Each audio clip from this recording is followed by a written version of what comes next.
भारतीय संविधान में भाग 17 राजभाषा से संबंधित है, जिसे हम इंग्लिश में ऑफिशियल लैंग्वेज कहते हैं। इस भाग से लगभग हर साल किसी ना किसी रूप में यूपीएससी, यूपीपीसीएस प्रीलिम्स, इन सब में क्वेश्चन पूछे जाते हैं। जैसे इस साल यूपीएससी का जो प्री हुआ था उसमें एक क्वेश्चन इससे संबंधित था। भाग 17 और अनुसूची 8 दोनों से किसी न किसी रूप में क्वेश्चंस रहते हैं। जैसे यूपीपीसीएस जो अभी प्री हुआ है, इसमें भी एक प्रश्न था। यहाँ तक कि जो यूपीपीसीएस का सीसैट पेपर होता है, इस सीसैट में हिंदी एक बड़ा पार्ट होता है, उसमें भी भाषा से संबंधित प्रश्न कुछ ना कुछ मात्रा में आते रहते हैं। यूजीसी नेट जो हिंदी लिटरेचर से देते हैं या अन्य किसी लैंग्वेज से देते हैं, उसमें भी ये पूछा जाता है कि इस भाषा से संबंधित क्या कॉन्स्टिट्यूशनल प्रोविजंस हैं, और इसके अलावा भी कई सारे प्रश्न भाषा से पूछे जाते हैं। चूँकि भाषा कोई स्वायत्त इकाई हम इस रूप में नहीं कह सकते कि सिर्फ उसको संविधान में ही पढ़ा जाना चाहिए। भाषा और समाज का जो संबंध है वह ऐतिहासिक है। उस संबंध का विकास किस तरीके से हुआ कि जब हमारा संविधान विकसित हुआ और उस समय एक चैप्टर पूरा डाला गया कि हमारे देश में कौन सी भाषाएं होंगी, किस भाषा में काम होगा, किस तरीके से वो वर्क करेगा। तो अगर हम कॉन्स्टिट्यूशन में देखें तो कॉन्स्टिट्यूशन का भाग 17, जिसमें अनुच्छेद 343 से लेकर 351 तक का पार्ट है, उसमें संघ की भाषा से संबंधित जो अनुच्छेद हैं 343, 344 हैं। राज्य शब्द तो नहीं, जनरली उसके लिए प्रयोग किया गया है चैप्टर 2 में रीजनल शब्द, क्षेत्रीय भाषाओं के लिए, क्योंकि किसी राज्य में एक से अधिक भाषाएं जो ऑफिशियल लैंग्वेज है उसका प्रयोग हो रहा है। जैसे कश्मीर में कश्मीरी और डोगरी, इसलिए उससे संबंधित 3 आर्टिकल हैं, 345, 46 और 47। सुप्रीम कोर्ट और हाई कोर्ट की जो कार्रवाइयाँ होंगी, उनके आदेश, उनके निर्णय किस एक भाषा में निकलेंगे, उससे संबंधित जो आर्टिकल है 348 और 349 है। इसके अलावा जो स्पेशल डायरेक्शंस दिए जाएंगे, विशेष निर्देश दिए जाएंगे, उनसे संबंधित 350 और 7वें संविधान संशोधन के तहत 350A और 350B जोड़े गए। और एक आर्टिकल है 351, जो 343 से लेकर 351 का जो अनुच्छेद हैं वो भारतीय संविधान में राजभाषा या ऑफिशियल लैंग्वेज से संबंधित हैं। लेकिन हम भारत में चूँकि भारतीय संविधान की बात कर रहे हैं, तो उस संविधान की हम एक पृष्ठभूमि में जाएं कि आखिर कैसे भाषा का विकास हुआ, और हम उसके बहुत तकनीकी पक्षों में न जाते हुए हमें समझें कि किस तरीके से भाषाएं भारतीय संविधान में हैं। क्योंकि भारत में उत्तर भारत भी है, दक्षिण भारत भी है, पूर्वोत्तर क्षेत्र भी है। वो भाषाएं कैसे हैं, उनका संबंध क्या है, राजभाषा क्या है, संपर्क भाषा क्या है, मातृभाषा क्या है, राष्ट्रभाषा क्या है, इनके जो अपने आप में डिस्कोर्स है वो क्या है, स्वतंत्रता आंदोलन के दौरान भाषाओं की क्या स्थिति थी, और साथ ही साथ संविधान सभा में क्या बहसें हुई, और इसके बाद हिंदी को, जिसको राष्ट्रभाषा का दर्जा मिलने वाला था, उसको राष्ट्रभाषा का दर्जा नहीं मिला। हिंदी के साथ अंग्रेजी का जो प्रावधान आया कि अंग्रेजी भी एक राजभाषा होगी, ऑफिशियल लैंग्वेज होगी, और 15 साल के लिए कहा गया, लेकिन बाद में वो आज तक जारी है। तो इन सब के पीछे भाषाई अस्मिता क्या है, इसको भी हमें समझने की कोशिश करनी है। तो समानता, सबसे सिंपल प्रश्न से अगर हम शुरू करें तो आखिर ये भाषा है क्या। सामान्य रूप से ये कह दिया जाता है, हर जगह चलता है कि भाई लोगों के बातचीत के लिए, लोगों की अभिव्यक्ति के लिए जो माध्यम चाहिए वो भाषा है। लेकिन भाषा इतना सरल भी नहीं है कि हम सिर्फ इसको इतने से ही निपटा लें कि लोगों की बातचीत के लिए अभिव्यक्ति के माध्यम के रूप में ही भाषा है। भाषा अपने आप में एक संस्कृति लिए होती है। जब कोई भी व्यक्ति आपसे किसी भाषा में बोल रहा होता है तो वह सिर्फ व्यक्ति किसी एक भाषा में ही नहीं बोल रहा होता है, उस भाषा में सदियों का इतिहास भी उसमें छिपा होता है। और वह व्यक्ति जब बोल रहा होता है तो अपनी संस्कृति का प्रतिनिधित्व कर रहा होता है। इसलिए जब कोई एक भाषा विलुप्त होती है तो सिर्फ एक भाषा विलुप्त नहीं होती है, बल्कि उस पूरी संस्कृति का विलोपन होने लगता है। जब कोई दूसरी भाषा हमारी देशी भाषाओं पर आक्रमण करती है तो यही हाल स्थितियाँ होती हैं। जब अंग्रेजी भारत में आई, एक औपनिवेशिक आई, तो हमारा जो हाव भाव और व्यवहार और जो आचरण है वो अंग्रेजी के अनुरूप होने लगा। हम अपनी देश की संस्कृति को उतना तवज्जो नहीं देने लगे। तो भाषा कितना सिर पर चढ़कर बोलती है और किस तरीके से बिहेव करती है, उसका भाषा और सामाजिक संबंधों के माध्यम से हम समझ सकते हैं। तो सबसे पहले हमें यही समझना होगा कि भाषा सिर्फ और सिर्फ अभिव्यक्ति का माध्यम नहीं है, वो हमारे समाज और संस्कृति से बहुत गहरे स्तर पर संबंधित है। अगर हम भारत की भाषाओं का वर्गीकरण करें मोटे तौर पर, बहुत तकनीकी पक्षों पर ना जाएं, तो हम 2 भागों में बांट सकते हैं भाषाओं को। पहला जो वर्ग है हम उसको कह सकते हैं कि भाई अनार्य भाषाएं, दूसरा कह सकते हैं आर्य भाषाएं। पूरे विश्व में जो आर्य भाषाएं हैं उसको भी हम दो भागों में जनरली बांटते हैं। एक होता है यूरोपीय, एक होता है गैर यूरोपीय। इसकी सारे चीज़ें हम नहीं बताएंगे, सिर्फ उतना ही हम इस पर डिस्कस करेंगे जो कॉन्स्टिट्यूशन से रिलेटेड है। गैर यूरोपीय जो आर्य भाषा है उसमें से एक भारतीय आर्य भाषा है जिसको हम कहते हैं संस्कृत। इस संस्कृत से ही अपने आप में हम यहाँ पर लिखें अगर कि संस्कृत, इस संस्कृत से ही, इसके सरलीकरण से ही, इसके इवोल्यूशन से ही, इसके ऐतिहासिक विकास से ही आज की जितनी भाषाएं हैं उत्तर भारत की वो सब निकली हैं। ये हम इसको अगर संस्कृत को कहें, ये वैदिक संस्कृत थी, वैदिक काल की संस्कृत। इसके बाद ये सरलीकृत होकर हो गई लौकिक संस्कृत। लौकिक संस्कृत से ये बदली पाली में, जो बुद्ध के समय में भाषा बोली जा रही थी उसे हम पाली कहते हैं। पाली से प्राकृत, जो गुप्त काल के समय में बोली जा रही थी। प्राकृत से फिर हुआ अपभ्रंश, इसका सरलीकरण होता जाता है। जैसे होता नहीं, हम किसी शब्द को बोलते हैं तत्सम रूप में संस्कृत में, और हम ग्रामीण क्षेत्र में उसी शब्द को देखें तो उसका तद्भव रूप हमारे सामने आता है, विकृत रूप हमारे सामने आता है। कोई भी भाषा चाहे वो जितनी जटिल हो, लोगों के द्वारा बोले जाने के क्रम में उसका विकृतीकरण होता जाता है, सरलीकरण होता जाता है। इसी तरीके से संस्कृत का सरलीकरण हुआ, लौकिक संस्कृत, फिर उसका पाली में सरलीकरण हो गया, फिर प्राकृत में हो गया, फिर अपभ्रंश में हो गया। वर्तमान में जितनी भाषाएं उत्तर भारत में बोली जाती हैं वो इसी अपभ्रंश से विकसित हैं। जैसे मागधी अपभ्रंश अपने आप में भोजपुरी, अपने आप में अंगिका, मैथिली, और ये सारी भाषाएं मागधी अपभ्रंश से हुई हैं। इसके अलावा मागधी अपभ्रंश से बंगाली भी है, असमिया भी है, और अपने आप में उड़िया भी है। तो मैं ये बताने की कोशिश कर रहा हूँ कि 8वीं अनुसूची में जो भाषाएँ हैं उसमें से अधिकतम भाषाएं इस संस्कृत से ही विकास क्रम में हैं। इसलिए चाहे वो हिंदी हो या बंगाली हो, एक दूसरे के बेहद नज़दीक जान पड़ती हैं। इसी अपभ्रंश से ही चाहे वो पंजाबी हो या गुजराती हो निकली आगे चलकर, इसी अपभ्रंश से ही ब्रज हो, अवधी हो, ये सारी भाषाएं इसी से निकली, ब्रज अवधी हो गई। और इसी अपभ्रंश से ही राजस्थान की भाषाएं, चाहे वो मेवाड़ी हो, मारवाड़ी हो, और चाहे पहाड़ी क्षेत्रों की भाषाएं कुमायूनी हो, गढ़वाली हो, चाहे वो अपने आप में महाराष्ट्र की हो, मराठी हो, मराठी भी अपने आप में किसी न किसी रूप में संस्कृत से निकली है। इसलिए ये सारी भाषाएं एक दूसरे के नज़दीक हैं, ये निकली हैं, ये हम कहते हैं भारतीय आर्य भाषाएं। भारत में अनार्य भाषाएं भी हैं। अनार्य भाषाओं को भी अगर हम दो भागों में बांटें, एक तो दक्षिण भारत की है कुछ भाषाएं हैं, इसमें तमिल, तेलुगु, मलयालम, कन्नड़। दूसरा, कुछ आष्ट्रिक और मुंडा भाषाएं बोली जाती हैं, आष्ट्रिक, मुंडा आदि भाषाएं। ये आष्ट्रिक मुंडा भाषाएं जनरली आदिवासियों द्वारा बोली जाती हैं, आदिवासी क्षेत्रों में बोली जाती हैं।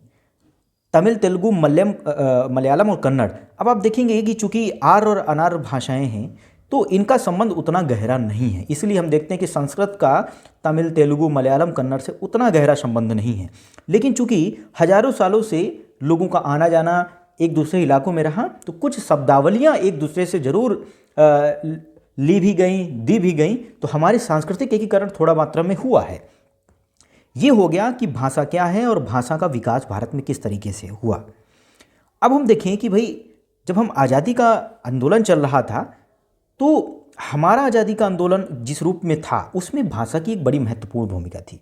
जितने भी आज़ादी के आंदोलन के नेता थे वो ये मानते थे कि यदि राष्ट्रीय एकीकरण करना है, राष्ट्र को एकता के सूत्र में बांधना है, तो भाषा तो चाहिए ही, क्योंकि भाषा के माध्यम से ही हम एक दूसरे से बातचीत कर पाएंगे, एक दूसरे से अपनी समस्याएं कह पाएंगे। तो ये हुआ कि कौन सी भाषा है जो सर्वाधिक रूप में प्रचलित है, तो हिंदी या हिंदुस्तानी को वो भाषा माना गया कि हम हिंदुस्तानी को ही भारत की एक राष्ट्र भाषा के रूप में धीरे धीरे विकास करें और उत्तर भारत से दक्षिण भारत में भी हिंदुस्तानी का प्रचार प्रसार करें।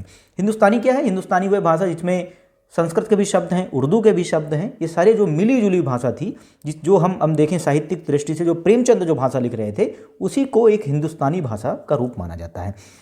गांधी ने भी हिंदुस्तानी को अपने आप में प्रमुख भाषा माना और कहा कि हमें हिंदुस्तानी का प्रचार दक्षिण भारत में भी करना चाहिए। स्वतंत्रता आंदोलन के दौरान चाहे वो लाला लाजपत राय पंजाब से हों, बाल गंगाधर तिलक मराठा क्षेत्र से हों, चाहे बंगाल से अपने आप में बंकिम चंद्र चटर्जी हों, रविन्द्रनाथ टैगोर हो, विभिन्न क्षेत्रों से होते हुए भी इन्होंने स्वीकार किया कि हिंदुस्तानी को भारत की राष्ट्रभाषा के रूप में प्रचारित और प्रसारित किया जाना चाहिए ताकि सभी लोग एकीकृत भावना से जुड़ सकें और भारत में एक ऐसे राष्ट्र का विकास हो सके जो एक साथ साथ जो है आत्मीय संबंध स्थापित कर सके।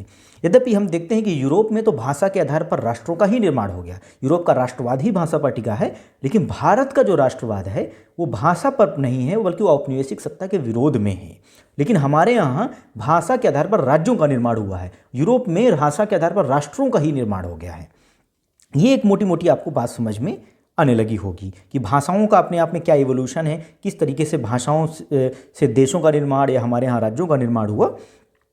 संविधान सभा जब गठित हुई तब तक ये स्वीकार था कि हिंदुस्तानी को भारत की राष्ट्रभाषा बनाया जाएगा।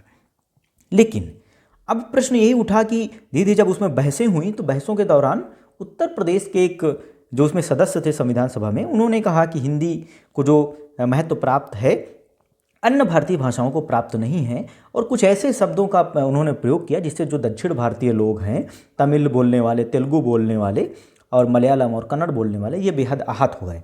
उन्होंने इसके विरोध में तर्क दिया कि यदि हिंदी या हिंदुस्तानी अपने आप में राष्ट्रभाषा है तो क्या तमिल और तेलुगु गैर राष्ट्रभाषाएँ हैं? क्या उनको आप राष्ट्र विरोधी भाषाएं मानेंगी? यद्यपि अगर हम इसको तर्क की कसौटी पर कसें तो ये एक भावनात्मक तर्क अधिक लगता है। ये उसी तरीके का तर्क है कि यदि हॉकी अगर राष्ट्रीय खेल है तो क्रिकेट गैर राष्ट्रीय खेल हो गया।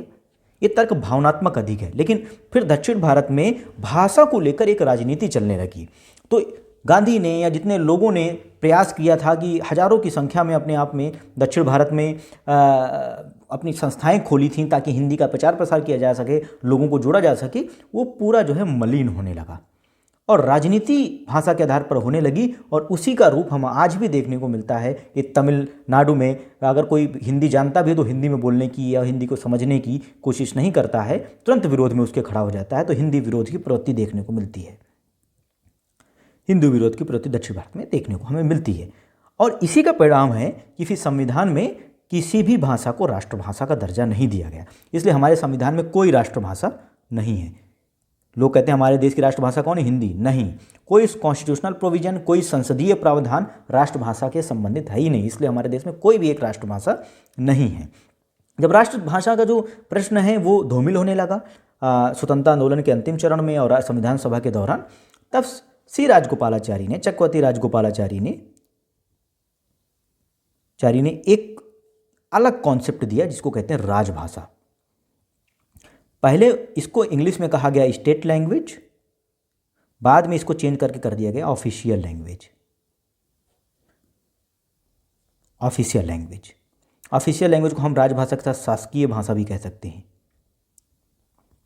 तो एक नया टर्म आया, ऑफिशियल लैंग्वेज, राजभाषा। राजभाषा का अर्थ है कि सरकार जो है जिस भाषा में अपने सारे काम करेगी, सरकार इनकी विधायिका पूरी, कार्यपालिका और न्यायपालिका जो कार्य करेंगी वो सब पूरा जिस भाषा में होगा उसको राजभाषा कहा गया। तो ये सहमति बनने लगी कि हिंदी को राजभाषा का दर्जा दिया जाएगा। लेकिन गैर हिंदी भाषी राज्यों ने, जिसमें तमिलनाडु हैं, आंध्र प्रदेश हैं, इन सभी ने इसका विरोध किया और अंततः यह हुआ कि हिंदी के साथ साथ हम इंग्लिश को भी अपने आप में राजभाषा मानेंगे। लेकिन ये कहा गया कि 15 साल तक इंग्लिश को राजभाषा माना जाएगा और इसके दक्षिण भारत में और हर जगह हिंदी का प्रचार प्रसार किया जाएगा। जब वो एक सैचुरेशन की स्थिति आ जाएगी, इसके बाद इंग्लिश को छोड़ दिया जाएगा और हिंदी को राजभाषा के रूप में स्वीकृति प्रदान कर दी जाएगी।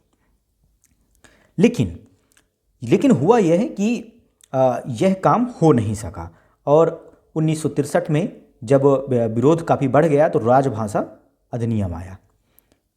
राजभाषा अधिनियम नेहरू सरकार में आया और नेहरू सरकार ने इस राजभाषा अधिनियम में लिख दिया कि जब तक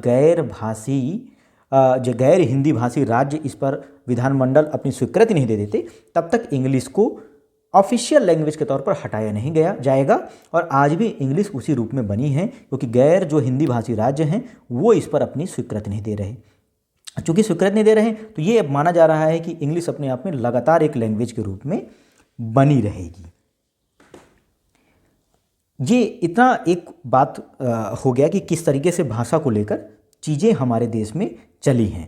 लेकिन वर्तमान में अगर हम हिंदी की स्थिति देखें, वर्तमान में हिंदी किस तरीके से बिहेव कर रही है उसको अगर हम एक नज़र डालें तो क्या है, हिंदी लगभग प्राथमिक भाषा के तौर पर, प्राथमिक भाषा हम किसे कहेंगे? प्राथमिक भाषा वह है जिसमें कोई व्यक्ति बोलता है, पढ़ता है, लिखता है और समझता है। यानी कोई व्यक्ति यदि हिंदी बोल भी ले रहा है, पढ़ भी ले रहा है, लिख भी ले रहा है, समझ भी रहा है, तो हम कहेंगे कि हिंदी प्राथमिक भाषा के तौर पर वो प्रयोग कर रहा है। लगभग इस समय देश में 46% से ज़्यादा लोग ये काम करते हैं। हमारे देश में 100% में 46%। द्वितीयक भाषा के तौर पर हिंदी का प्रयोग, द्वितीयक भाषा के तौर पर यदि हिंदी ना तो पढ़ नहीं पा रहा, लिख नहीं पा रहा, लेकिन वो क्या कर रहा है, समझ ले रहा है और कुछ कुछ बोल भी ले रहा है। तो इसका मतलब है कि वो द्वितीयक भाषा के तौर पर हिंदी का प्रयोग करता है। अगर हम इन दोनों को मिला लें तो देश में लगभग 65% या उससे ज़्यादा जो लोग हैं वो हिंदी को प्राथमिक और द्वितीयक दोनों भाषाओं का प्रयोग करते हैं। तो इस समय हिंदी पूरे देश में सबसे ज़्यादा बोली जाने वाली, समझी जाने वाली भाषा है। इसलिए अक्सर ये प्रश्न उठता रहता है कि हिंदी को पूरे देश की ऑफिशियल लैंग्वेज बना दिया जाए या राष्ट्रभाषा का दर्जा देने की अक्सर बात की जाती है। पहली बात ये हो गई। इसके अलावा भाषा से संबंधित क्या प्रोविजंस हैं, हम देखें। एक टर्म आता है मातृभाषा, मातृभाषा का टर्म, और एक आता है राष्ट्रभाषा का टर्म। राजभाषा हमने समझ लिया है कि वह भाषा जिसमें अपने आप में सरकारें काम करती हैं। दूसरा टर्म अगर हम देखें तो एक होता है राष्ट्रभाषा का टर्म, नेशनल लैंग्वेज। राष्ट्रभाषा वह भाषा होती है जिसमें किसी देश के भीतर जो लोग हैं वो अपना सांस्कृतिक आदान प्रदान करते हैं, भावनात्मक जुड़ाव उस भाषा से महसूस करते हैं। क्योंकि भारत में बहुत सारी भाषाएं हैं, इसलिए कोई एक ऐसी भाषा नहीं जिसमें देश के समस्त नागरिक अपने आप में वह भाव महसूस करते हों, भावनात्मक लगाव महसूस करते हों। इसलिए भारत में राष्ट्रभाषा का जो प्रश्न है बड़ा कठिन है। लेकिन हम ये कह सकते हैं कि जो भाषा अधिकांशतः बोली जाती है, जैसे हिंदी 65% है, उससे ज़्यादा लोगों द्वारा प्राथमिक या द्वितीयक भाषा के तौर पर बोली जाती है, हम ये कह सकते हैं कि यह राष्ट्रभाषा बन सकती है। तो राष्ट्रभाषा यह है जो हमारी अस्मिताओं से जुड़ी है, हमारी संस्कृति से जुड़ी है। दूसरा होता है, एक टर्म होता है संपर्क भाषा।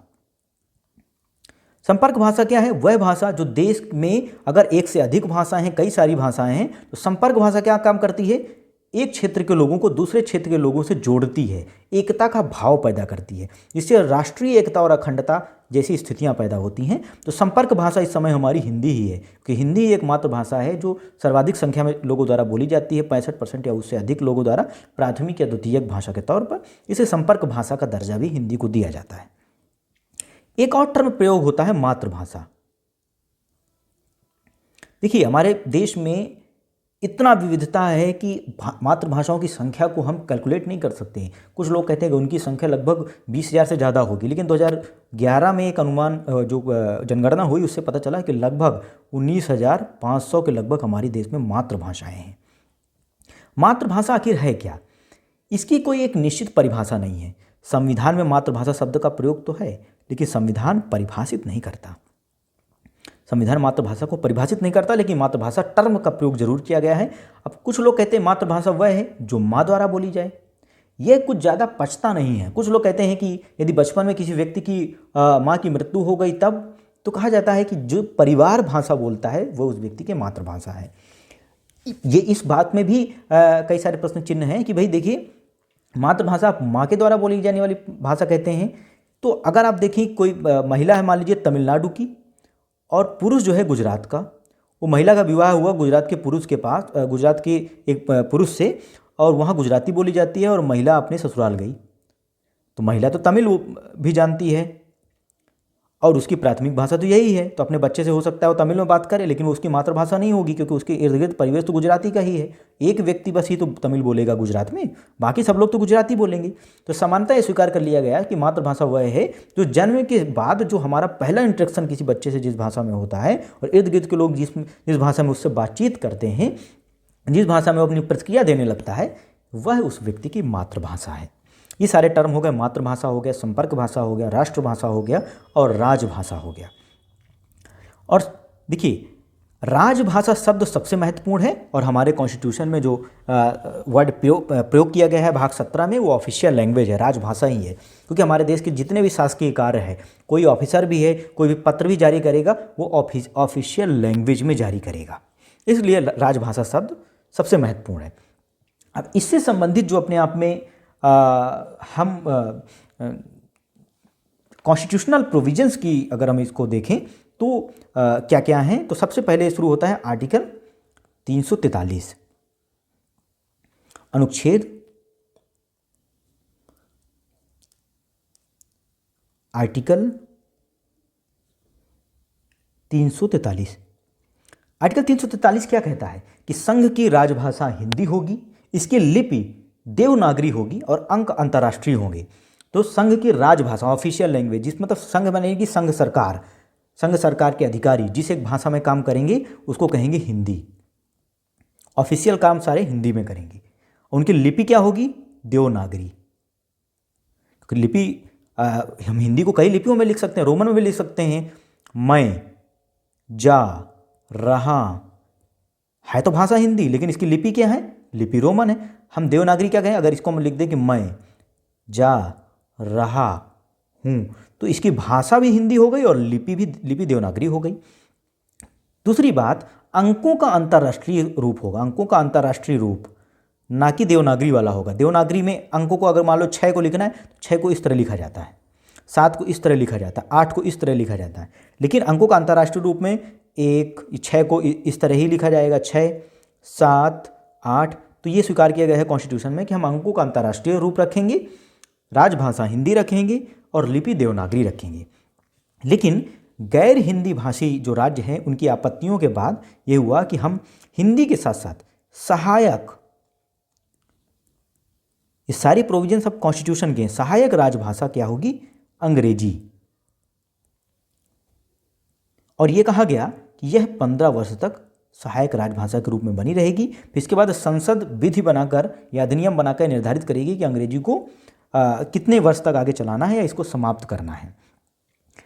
इसके तहत राजभाषा अधिनियम बना, राजभाषा अधिनियम 1963 में। और जवाहरलाल नेहरू ने इसमें लिख दिया कि भाई जब तक गैर हिंदी भाषी राज्य के विधानमंडल यह संकल्प नहीं पारित कर देते कि हम जो अंग्रेजी को राजभाषा के तौर पर हटा दिया जाए, तब तक अंग्रेजी को नहीं हटाया जाएगा। इसलिए अंग्रेजी अब राजभाषा के तौर पर लगभग बनी है जब तक गैर हिंदी भाषी राज्य इसकी अनुमति नहीं देते हैं। और वो अनुमति देने नहीं वाले हैं, इसलिए ये माना जा रहा है कि अंग्रेजी अब अनिश्चित काल तक बनी रहने वाली एक राजभाषा है। और हमें जानते हैं कि अंग्रेजी सिर्फ एक राजभाषा नहीं है, वो हमारी संस्कृति पर अपने आप में एक आक्रमण भी है, हमारी मातृभाषाएं और हमारे देश की भाषाओं पर भी अपने आप में एक आक्रमण भी है। दूसरी बात,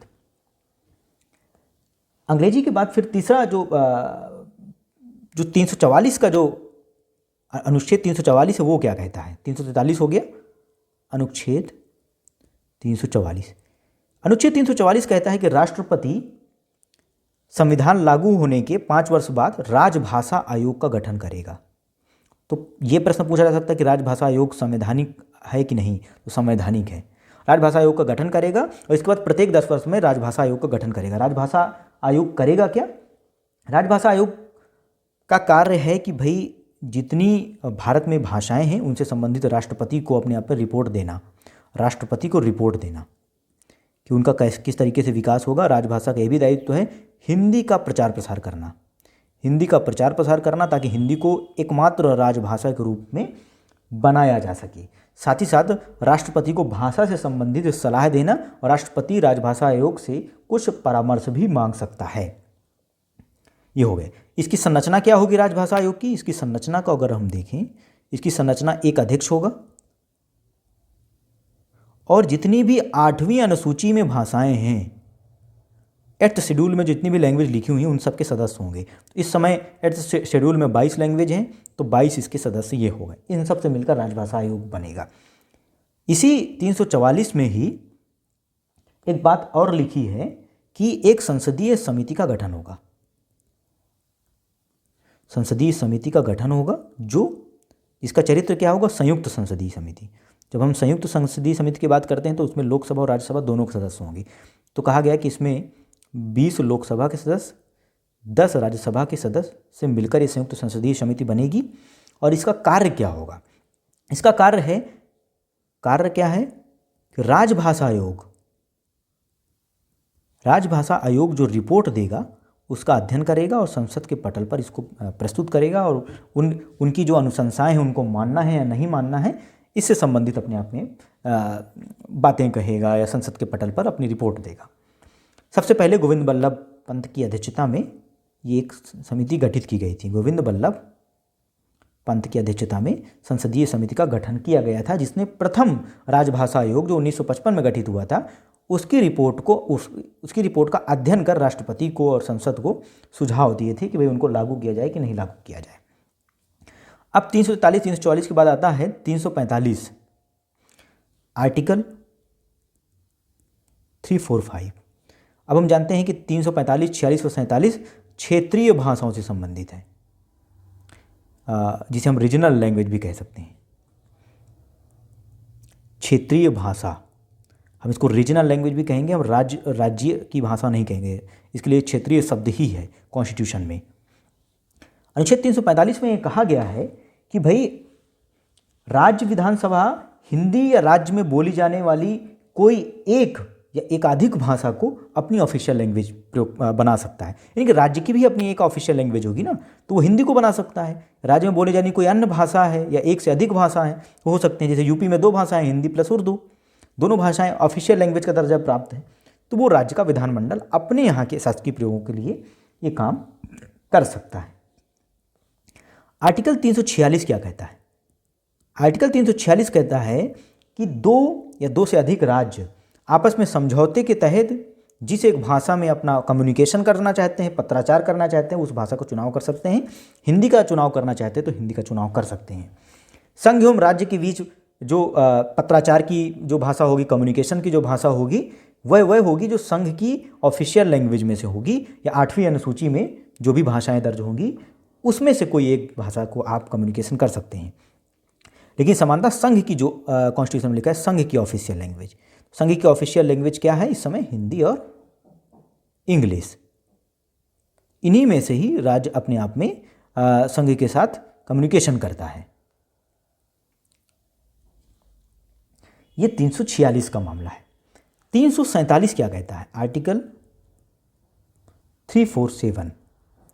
आर्टिकल 347 कहता है यदि राष्ट्रपति को यह महसूस हो तो किसी राज्य की एक बड़ी जनसंख्या यानी कि पर्याप्त जनसंख्या यह मानती है कि उनके राज्य में कोई बोली जाने वाली भाषा है जिसको शासकीय प्रयोजन के लिए प्रयुक्त होना चाहिए, ऑफिशियल लैंग्वेज के लिए उस राज्य में प्रयुक्त होना चाहिए, तो वह उसकी दरख्वास्त कर सकते हैं। और राष्ट्रपति को यदि लग रहा है कि उनकी दरख्वास्त सही है तो उस भाषा को मान्यता दे सकता है, उस राज्य की वो जो है अपने आप में उस राज्य की ऑफिशियल लैंग्वेज होगी। तो किसी राज्य की ऑफिशियल लैंग्वेज कौन तय करेगा? राष्ट्रपति तय करेगा।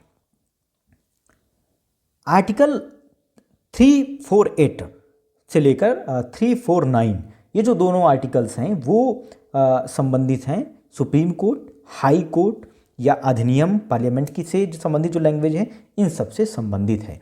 तो आर्टिकल 348 क्या कहता है? आर्टिकल 348 क्या कहता है कि जब तक संसद कोई लॉ नहीं बनाती है तब तक सुप्रीम कोर्ट और हाई कोर्ट में कार्यवाहियों और उनके द्वारा जारी किए गए जो आदेश आदि हैं उन सब की जो भाषा है वो इंग्लिश होगी। इसीलिए आज तक सुप्रीम कोर्ट से संबंधित कोई एक्ट नहीं बना है, इसलिए सुप्रीम कोर्ट में कोई भी याचिका जो दायर होगी वो भी इंग्लिश में होगी। और एक बार तो एक व्यक्ति ने हिंदी में याचिका दायर की जिसको सुप्रीम कोर्ट ने निरस्त कर दिया कि आपको इंग्लिश में ही याचिका लेके आना पड़ेगा। तो ये अक्सर ये आलोचना की जाती है कि हमारे देश का अधिकांश जो बहुसंख्यक है वो हिंदी भाषी है, इसके बावजूद हमारे देश का जो उच्चतम न्यायालय है वो इंग्लिश से ही पार नहीं पा रहा है, उसी में डूबा हुआ है। और हमारे देश का आम नागरिक अपनी अभिव्यक्ति भी अपनी भाषा में नहीं कर सकता है।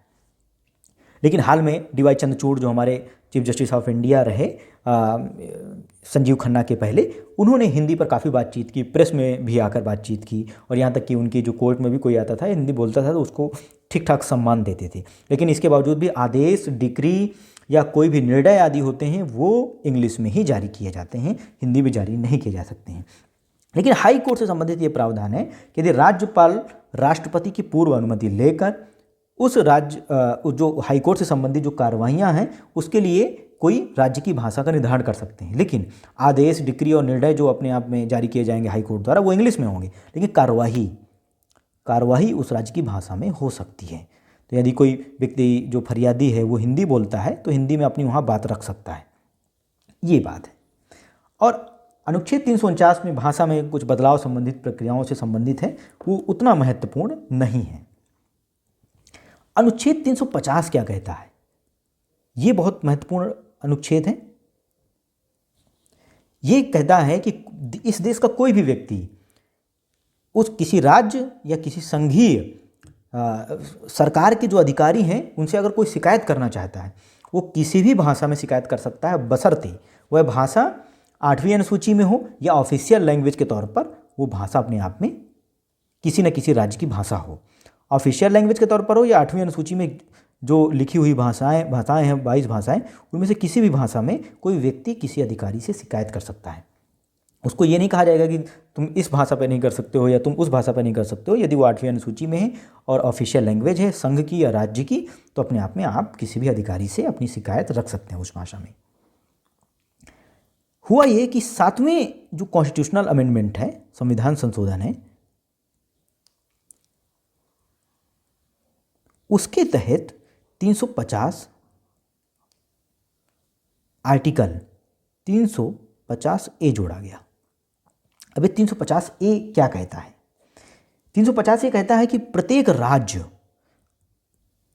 राज्य व उसकी लोकल जो अथॉरिटी हैं, लोकल अथॉरिटी, उसका एक कर्तव्य है कि वो भाषाई अल्पसंख्यक वर्ग, उस राज्य में रहने वाले जितने भी भाषा के स्तर पर अल्पसंख्यक हैं, अल्पसंख्यक वर्ग के बच्चों के जो प्राइमरी एजुकेशन है उसके कराने की व्यवस्था करेगा। प्राइमरी एजुकेशन की, यानी उस राज्य में रहने वाला कोई भाषाई अल्पसंख्यक वर्ग है जिसकी प्राइमरी एजुकेशन की व्यवस्था कराने का जिम्मा है उस राज्य के लोकल अथॉरिटी का। और राष्ट्रपति इसके बारे में डायरेक्शंस भी दे सकता है कि इस संबंधित अल्पसंख्यक वर्ग की शिक्षा, प्राइमरी शिक्षा उसकी भाषा में ही होनी चाहिए। ये राष्ट्रपति इसके लिए डायरेक्ट भी निर्देशित भी कर सकता है। इसी तरीके से 350 बी जोड़ा गया। आर्टिकल 350 बी 7वें संविधान संशोधन के द्वारा ही जोड़ा गया और इसमें कहा गया कि भाषाई अल्पसंख्यक वर्ग के लिए राष्ट्रपति एक अधिकारी की नियुक्ति कर सकता है। यानी president can appoint a person for linguistic minorities. तो ये एक बात है। और इस अधिकारी का काम क्या है कि वो जो भाषाई अल्पसंख्यक वर्ग है उससे संबंधित जो स्थितियां हैं, संरक्षण हो गया या कोई उनसे संबंधित जो प्रगति है उससे राष्ट्रपति को अवगत कराएगा। ये बात है। तो भाषाई अल्पसंख्यकों के संबंधित एक अधिकारी की नियुक्ति राष्ट्रपति कर सकता है और इससे काफ़ी प्रश्न पूछा जाता है। आर्टिकल 351 भी है जो अंतिम आर्टिकल है इस भाग का। 351 क्या कहता है कि संघ सरकार का कुछ कर्तव्य बताए गए हैं। संघ सरकार के कर्तव्य, ये बहुत महत्वपूर्ण है। संघ सरकार का कर्तव्य क्या है? संघ सरकार का कर्तव्य है कि हिंदी को प्रचार करें, प्रसार करें, विकास करें। यानी कि पूरे भारत में हिंदी का प्रचार, प्रसार और विकास करने के लिए निरंतर काम करना है। क्यों? क्योंकि हिंदी भारत की सामाजिक संस्कृति को अभिव्यक्ति करने वाली भाषा है, भारत की कंपोजिट कल्चर को अभिव्यक्त करने वाली भाषा है। इसलिए हिंदी का प्रचार प्रसार करना संघ सरकार का कर्तव्य है। अब ये प्रचार प्रसार करने के लिए ये तभी होगा, कहा गया कि भाई कोई भी ऐसी भाषाएं जो 8वीं अनुसूची में हैं, 8th शेड्यूल में हैं, और उस अनुसूची में भाषाओं के जो शब्द है उसको हिंदी भाषा में शामिल किया जाए। इसलिए आज भी ये चर्चा चलती कि हिंदी का विकास कैसे हो। तो ये कहा जाता है हिंदी जब तक अपने देश की अन्य भाषाओं की शब्दावलियों को और व्याकरणिक ध्वनियों को, व्याकरणिक प्रतीकों को स्वीकार नहीं करेगी तब तक हिंदी पूरे देश की भाषा नहीं बन सकती। व्याकरणिक प्रतीक जैसे महाराष्ट्र में एक शब्द होता है ना, ऐसे करके ला करके शब्द होता है जिसे ड़ा भी कहते हैं, ऐसे करके ऐसे प्रतीकों को हमारे व्याकरण में स्वीकार करना है, ऐसी ध्वनियों को हमारे व्याकरण में स्वीकार करना है। ऐसे उर्दू के जो शब्द हैं का, ऐसे ज, फ, इन शब्दों, इन जो ध्वनियों को भी अगर हम स्वीकार कर लें तो जितनी भी भारत की भाषाएं हैं उससे एक संपूर्ण जो रूप है हिंदी में मिल जाएगा। इससे हिंदी अपने आप में पूरे भारत की भाषा बन जाएगी। तो ये कहा गया है कि 351 में संघ का कर्तव्य है। इसी कर्तव्य के तहत संघ सरकार ने शब्दावली आयोगों का गठन किया है। चाहे वैज्ञानिक शब्दावली हो, वैज्ञानिक शब्दावली का मतलब ये है कि भाई अगर हम एटम को परमाणु कह रहे हैं तो परमाणु शब्द एटम के लिए किसने बताया? इस वैज्ञानिक शब्दावली आयोग ने। इसी तरीके से विधिक शब्दावली है, आयोग है। जो लॉ से संबंधित ऐसे शब्दों का निर्माण करती है जो इंग्लिश से का जो इंग्लिश वर्ड जो अगर कोई कहीं प्रयुक्त होता है उसका हम हिंदी क्या प्रयोग करें उसकी खोज करता है, नहीं होता तो उसको उस शब्द का निर्माण करता है। लेकिन कई बार कुछ ऐसे शब्द बन जाते हैं जो बड़े अटपटे से भी लगते हैं, जैसे लौह पथगामिनी शब्द बना दिया, तो ऐसे शब्द भी नहीं बनाने हैं। उन चीज़ों के लिए उस तरीके के शब्द बनाने हैं। अगर कोई शब्द हमारे परंपरा में नहीं, हमारी संस्कृति में उसके लिए कोई नहीं है, तो सामान्यतः कहा जाता है कि हम उसका इंग्लिश रूप ही स्वीकार कर लें, वो ज़्यादा बेहतर होगा। तो ये पूरा राजभाषा और राजभाषा के तौर पर हिंदी का विकास और एक किस तरीके से एक राष्ट्रभाषा होती है, मातृभाषा होती है, संपर्क भाषा होती है, उससे संबंधित जो है ये चीज़ें हैं। और वर्तमान में हिंदी की प्रगति की अगर हम चर्चा करें तो देखें कि जिस तरीके से एक बाजार निर्मित हुआ है, उस बाजार में टेक्नोलॉजी का यूज हो, चाहे OTT अब आ गया है, फिल्मों का यूज हो, एडवर्टाइजमेंट हो, तमिलनाडु में भी हिंदी में एडवर्टाइजमेंट कर रही हैं, तो बाजार ने हमारी भाषा का विस्तार किया है, हिंदी का विस्तार किया है। इसलिए निरंतर हिंदी बोलने और समझने वाले लोगों की संख्या निरंतर बढ़ती जा रही है और गैर हिंदी भाषाओं में भी, हिंदी भाषी राज्यों में भी हिंदी विरोधी की प्रवृत्ति कम होती चली जा रही है, ये भी देखने को मिला है। और भारत में हम अपनी देसी भाषाओं को या भारतीय भाषाओं के प्रचार प्रसार को महत्व देने के लिए एक काम प्रथम जो अपने आप में राष्ट्रीय शिक्षा नीति थी, राष्ट्रीय शिक्षा नीति 1968 में पहली आई थी, उसके पहले एक आयोग गठित हुआ था जिसको हम कहते हैं कोठारी आयोग। कोठारी आयोग का गठन 1964 में हुआ था। इस कोठारी आयोग ने त्रिभाषा फार्मूला दिया था, जो कहा जा रहा है कि हम जो अभी हाल में जो तीसरी राष्ट्रीय शिक्षा नीति आई 2020 में, उसमें हम लागू करेंगे। त्रिभाषा फार्मूला क्या है? एक भाषा अपने आप में अगर हम उत्तर भारत के हैं तो एक भाषा हमारी होगी मातृभाषा, एक अन्य भारतीय भाषा। अन्य भारतीय भाषा का मतलब ये नहीं है कि मैंने आपको आर्य और अनार्य का जो कॉन्सेप्ट बताया है, तो आपको ये नहीं कि अन्य भारतीय भाषाओं के तौर पर आप जो है संस्कृत ही चूज कर लें। अन्य भारतीय भाषाओं के तौर पर आपको समानता दक्षिण भारतीय भाषाओं को चूज करना होगा। तेलुगु हो गया, तमिल हो गया, कन्नड़ हो गया, या अन्य भाषाएं जो आर्य भाषा तो है लेकिन वो संस्कृत से काफ़ी दूर हैं, और दक्षिण भारतीय भाषाओं का भी उसमें प्रभाव रहा है, चाहे वो मराठी हो, चाहे उड़िया हो, गुजराती हो, ऐसी भाषाओं को आपको चूज करना पड़ेगा। तीसरी एक अंतर्राष्ट्रीय भाषा। अंतर्राष्ट्रीय भाषा के तौर पर जरूरी नहीं कि आप अंग्रेजी भी पढ़ें, आप फ्रेंच भी पढ़ सकते हैं, आप स्पेनिश भी पढ़ सकते हैं, आप चाइनीज़ भी पढ़ सकते हैं। तो प्रत्येक बच्चा एक 3 भाषा सीखेगा, एक मातृभाषा जो जिसमें वो पढ़ता ही है, एक अन्य भारतीय भाषा, एक अंतर्राष्ट्रीय भाषा, और ये कहा जा रहा है कि जो प्राथमिक शिक्षाएं हैं, प्राथमिक शिक्षा वो मातृभाषा में ही होगी, अंग्रेजी को इससे हटा दिया जाएगा। तो इससे हमारे देश में भाषाओं का आदान प्रदान होगा, इससे भाषाओं की जो संस्कृति है वह भी बची रहेगी और भाषाओं का विकास भी होगा, और हम अपने आप में एक राष्ट्र के तौर पर काफ़ी मजबूत भी होंगे।